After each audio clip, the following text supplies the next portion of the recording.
Hi, I'm Sandeep and you're watching Indian Weekender. Today we have got a very distinguished guest here in our studio, which I'm sure the moment I will start telling you about him, you will be able to recognize him.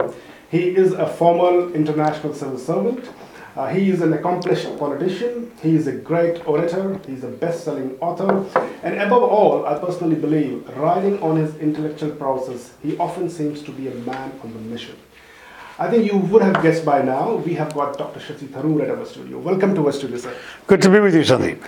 So, first of all, how has been Auckland weather so far treated you? Well, I've not been here 24 hours yet, but in that time the weather must have changed about 17 times. So it certainly seems an extraordinarily variable climate. Sure, it is. And this is something that we really enjoy over here. We learn to live with that. If you don't like the weather, wait a minute. 10 minutes it'll be something else. Better. Now, sir, before I start this interview, I would like to acknowledge the challenge of interviewing Shashi Tharoor. You definitely are an audience delight, I understand that, but you definitely poses significant challenges to interviewer. Just because you are so seamless and bountiful, it becomes difficult to have a meaningful conversation within a given period of time, but I will still make my humble effort. So, first of all, you are here to talk about your two books. Your first book is Why I'm a Hindu. So what this book is all about? Can you tell us more? Well, Why I'm a Hindu is essentially an attempt to sort of define the Hindu religion for the very large silent majority of Hindus growing up in India, and indeed I would say in many parts of the world, who don't identify with the aggressive and rather narrow-minded Hindutva that has now become the dominant articulation of Hinduism in India today. I see Hindutva as a purely political ideology and Hinduism as a liberal, accepting and eclectic faith. So the first thing to do is to just describe the religion. As I grew up with it, as I read about it, the lessons of the great Mahatmas and preceptors of the faith, and the philosophies that have been encoded over a few thousand years in the Hindu canon. Having described the nature of the faith, I then go in and do discuss Hindutva and its beliefs, and finally in the last section I call it Taking Back Hinduism, which is a plea and an argument to recapture the spirit of the kind of Hinduism that most Hindus have grown up with. So that's broadly speaking the theme of the book Why I'm a Hindu. Sure. So is it fair to say that you are on a mission to construct or reconstruct a new intellectual narrative for the Congress Party? Well, I think that would be presumptuous of me to suggest. First of all, new is already a contentious word because many of these ideas have appeared in my earlier books. Those who are familiar with my writings, the great Indian novel going back to 1989 has its obsession with dharma. In my novel Riot, which talks about the Ram Janmabhoomi agitation, I talk about the very key issues arising out of the Hindutva project. And in my book India from Midnight to the Millennium in 1997, 20 years ago, I actually explored my personal reactions as a Hindu Indian to the destruction of the Babri Masjid and so on 5 years later. So there's nothing in that sense that new in what I'm doing. Intellectual, I plead guilty. Narrative, to some degree, yes. But when you say for the Congress Party doesn't ask me to write my books. That's my own initiative. I speak for myself. If people in the Congress Party seek to identify with what I have to say, I'm delighted. I was very honored when one of the giants of our party, Dr. Karan Singh, joined me in the launching of this book in Delhi. He's an authority on Sanskrit and on the Hindu faith, and when he speaks, people listen on these subjects. So I'm very happy about that, but nor do I expect anyone to stand up and say that this is the Congress Party's view. No, this is Shashi Tharoor's view, and let's leave it there. So when you say that reclaiming Hinduism, doesn't it imply that you're trying to reclaim it for the Congress, which is... I'm reclaiming it for myself and for Hindus like myself. The Congress Party embraces a wide range of people of every conceivable faith. And I would say that we have Hindus as well as Muslims, Christians, Parsis, you name it. And Sikhs, of course. But having said that, we in the Congress Party I would believe have as political beliefs a set of ideas that are not dissimilar to what I've talked about. I'll give you one concrete example. when I talk about Hinduism, I anchor myself a lot on Swami Vivekananda, who actually did much of his preaching, in fact, almost all of it in English. So I can truly claim to have read everything he said in the original and not through translation. Whereas all the Sanskrit texts I have only read in various translations. I don't read or understand Sanskrit in that kind of fluency. But Swami Vivekananda, in his historic address to the World Parliament of Religions in Chicago in 1893, said something very profound. He said, "My religion has taught the world not just tolerance, but acceptance." Now, I read that as a teenager and it stayed with me ever since. And I've been thinking about it for a long time, because we all grow up being told that tolerance is a virtue. A tolerant king, a tolerant government, a tolerant system. And yeah, tolerance is a virtue, but it's a very patronizing virtue. Because the idea of tolerance says, I have the truth, you are in error, but I will magnanimously indulge you in your right to be wrong. Whereas what Swami Vivekananda says that Hinduism talks about is acceptance of difference. What does that mean? It means I say, I believe I have the truth, you believe you have the truth, I will respect your truth, please respect my truth. And that is a much better basis to get along with people of other faiths and other beliefs. That is the Hindu way. And by my definition, that's also the democratic way. That's how in a multi-ethnic, multi-religious, multi-linguistic culture and civilization like that of India, we all get along, because our democracy enables us to respect each other, even where there are fundamental differences between us. Sure, it is. Now, if democracy is a parameter to judge the validity and strength of an argument, then probably the results that we are getting recently, say back in Karnataka or in Gujarat, it is probably not doing justice to the idea that you are trying to... No, the Congress party got 2.5% more votes than the BJP did. So the public, the people of India, are not at all disagreeing with this articulation. Of course, in our first past the post system, the way in which the votes fall will make a difference. And so clearly the BJP's votes, though fewer than the Congress's in percentage, were better concentrated in certain seats, and so they won more seats. And they won 104 seats and the Congress won only 78. But the fact is that the percentage of votes garnered by each party gives the Congress a very clear edge. Well, don't you think like it is kind of trying to find a solace, because the system is there anyways, and we all will have to abide by the system, and if Congress needs to come back to power, they will have to go through that system itself. So don't you think it's kind of finding a solace? Sure, but why wouldn't you want to find solace? That way, when the Congress offers a coalition arrangement to the JDS, that's not solace. That's unfortunately very, very clear-cut politics.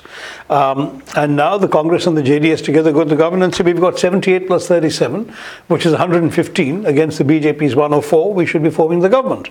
Now that's the kind of thing that is realpolitik for you. I'm not just taking solace in the 2.5% votes more. I'm saying we have the numbers to form a credible government. Okay. Now coming to the other idea that you are very passionate about is India's soft power. So what we want to know is that you are kind of a man on a mission, two different missions. One is, of course, reclaiming Hinduism for Congress, I believe, and second is projecting India's soft power. So which one of these two missions you adore most? No, I mean, for me, obviously, I'm an Indian first, and everything else, including political affiliation, comes later. As an Indian, and I've lived abroad for a very long time, I think something like 34 of my 62 years have been spent outside India. So to this degree, I'm even more an NRI than I am a resident Indian, sure. Though the last 9 years are well on the way to redressing the balance. Our viewers and readers over here identify more. That's right. But I first started talking about soft power when I was living in New York in the beginning of the century. And Joe Nye, the man who came up with the concept for the first time, happened to be a friend of mine. I wrote to him, sending him some of my thoughts on applying the theory to India, and he applauded and encouraged me and liked what I had to say. And ever since, I not only articulated that in a series of speeches and articles, but then I brought the idea back to India and started pushing it very hard, to the point where even our own Prime Minister started using the word soft power in his speeches. But having said that, soft power is not something that a government can leverage. It's not PR or propaganda, because most people will see propaganda for what it is. Soft power has to do with the kind of images about your country that are evoked in the minds of foreigners, whether or not you're trying to sell it to them. Sure. It's not about good marketing, which is, I'm afraid, what our Prime Minister is better at. It's about what is India? How do people see India? And so it includes everything from the popularity of Bollywood movies to the success and proliferation of yoga, to Indian restaurants around the globe, to Indian wellness like Ayurveda and yoga, Indian spirituality, all of these things together, Indian fashion designers who now seem to be sweeping the Golden Globes and the Emmys and the Oscars even, all of these things together all contribute to an image of India as something. What is that something? It's got to be in a positive way. Now, unfortunately, in recent years, this kind of soft power of India has been undercut by alternative sets of headlines. Headlines about attacks on women, headlines about mob violence, cow vigilantism. All of this sort of stuff tends to dominate foreign perceptions. And that too undermines soft power colossally. I came across last year the horrifying story of an Indian PhD student who was turned down by a woman doctoral supervisor in Germany purely on the grounds that he came from a culture that couldn't respect women, so we can't use you in our system. And he had to explain, I'm sorry, our culture does represent women and respect women. This is an undermining of our culture. This is not who I am or what my culture is. But these perceptions have definitely undercut India's soft power. Don't you think this is a part of the broader contest between the left and the right ideologies? Don't you think this is more an outcome of that? Well, look, when it comes to how the New York Times or the New Zealand Herald or the Melbourne Age write about India, I don't see where India's left and right have anything to do with it. It's do we, in our own developments and occurrences in India, give foreign journalists and those who are writing about us for foreign audiences good stories to write or bad stories? It's what happens in our countries that matters. That foreign journalists sometimes they try to find pleasure out of reporting everything bad about India. No, you see, there's a general problem with the media, and I'm sorry you belong to it, Sandeep, because the media tends to say that, man bites dog is news, dog bites man is routine. So anything that's routine, they don't bother to pay any attention to.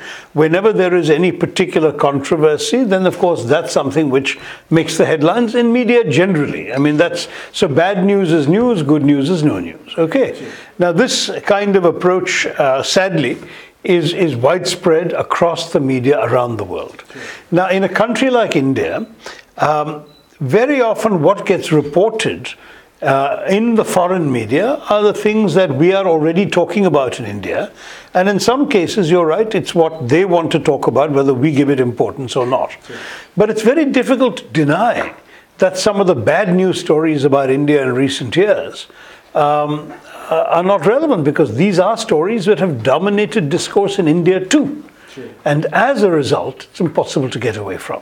So it's better for a government of India that's keen on projecting India's soft power to curb such incidents at home and create an environment in which people say, God, this is a great country to be, rather than saying, don't visit, don't wear short skirts, don't go out after dark, and so on. Because if that's what people are being told, that's inevitably what will be reflected in the coverage. Sure, I agree with that part. Now, despite your argument, which is very persuasive, it seems to be a very persuasive argument, but the fact of the matter is that the projections articulated by your opponents, or say Prime Minister Modi and his party, it is more sellable and gaining more traction outside India, even amongst Indian diaspora.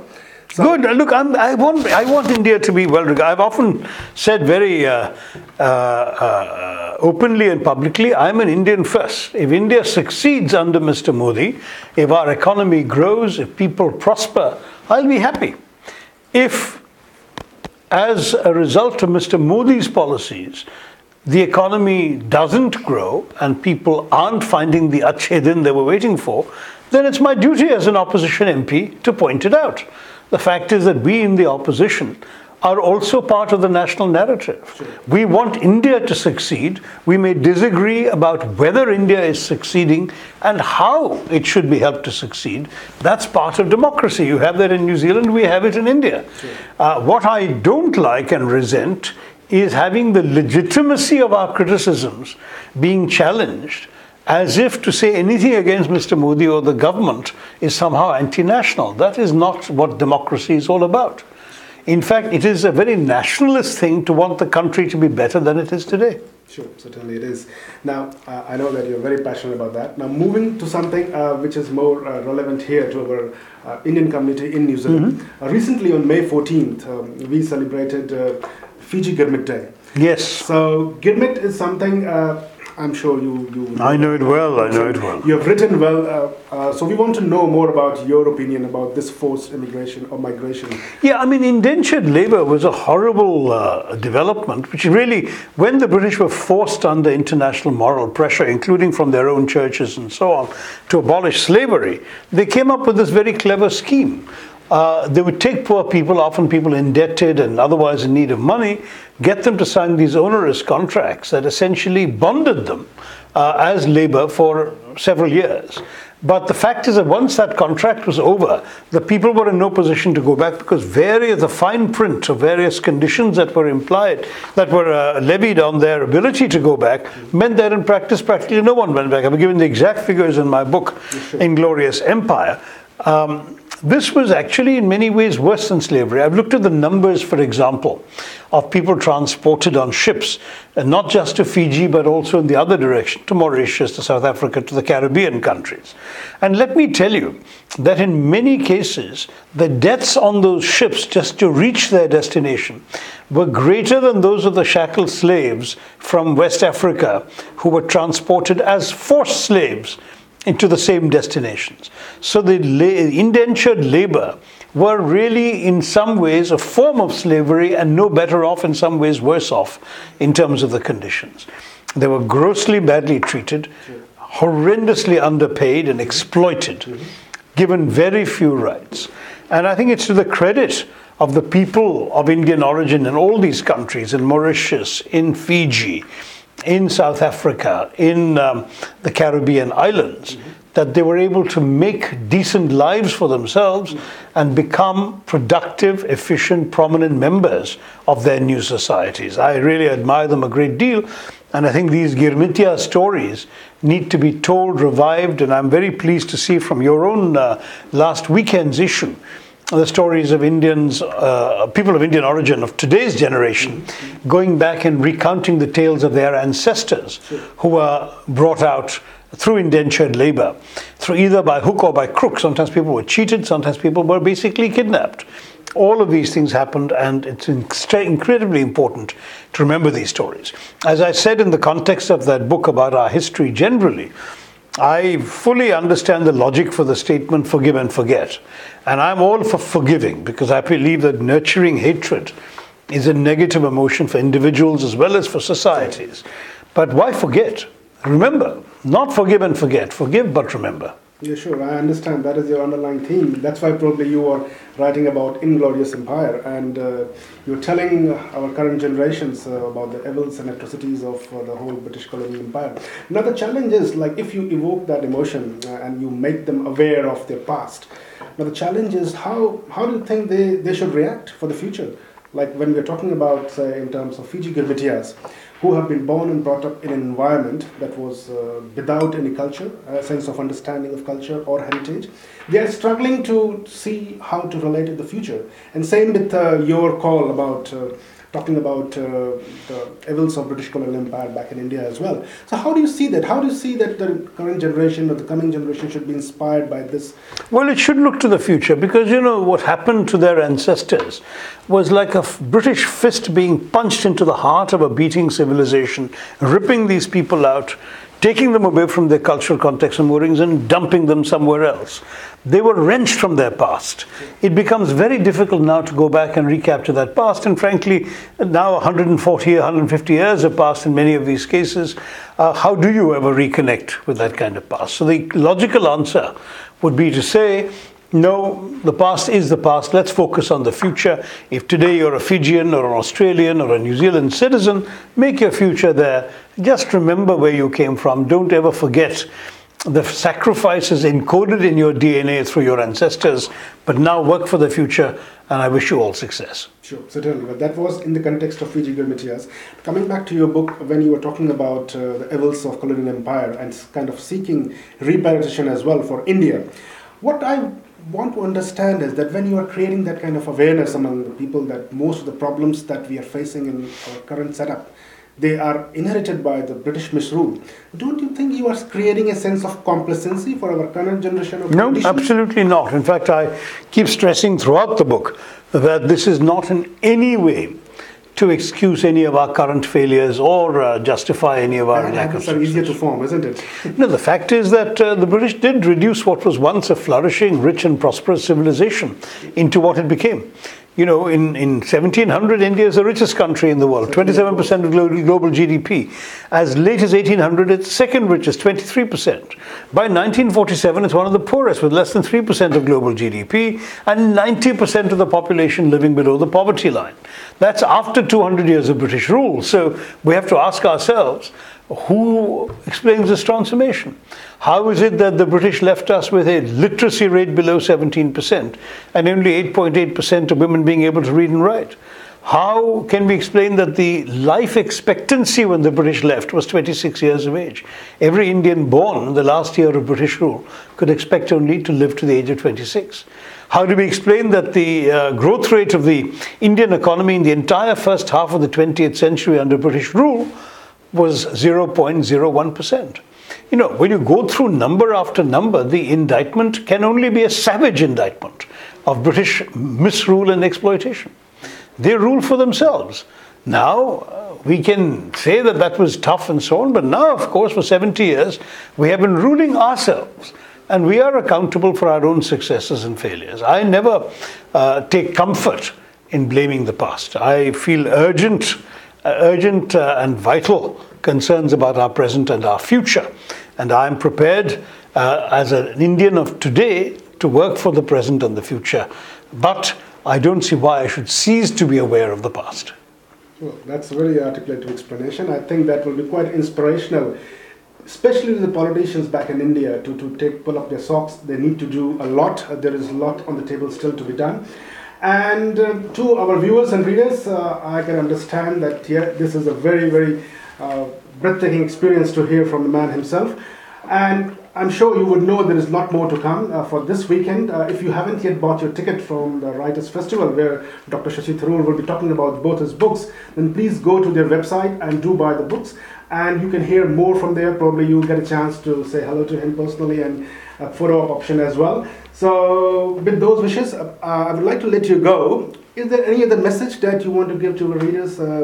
No, just delighted to see such a thriving, prosperous, flourishing and engaged Indian community in New Zealand. Very pleased to meet the editor of India Weekender. I think that it's great that I've already come across so many Indians in my first 24 hours here. I hope many more of you will come and listen to me. I'm afraid the first two events already sold out, but the third one on Saturday at 2:30, which is entitled Inglorious Empire and is dialogue with the critic Michael Williams, is still open and available. It's in the big 2,000-seat theatre. So please come, there are seats. Sure. Look forward to seeing your viewers and you on Saturday at 2:30, the 19th. We will be there. Thank you very much. Thanks, sir.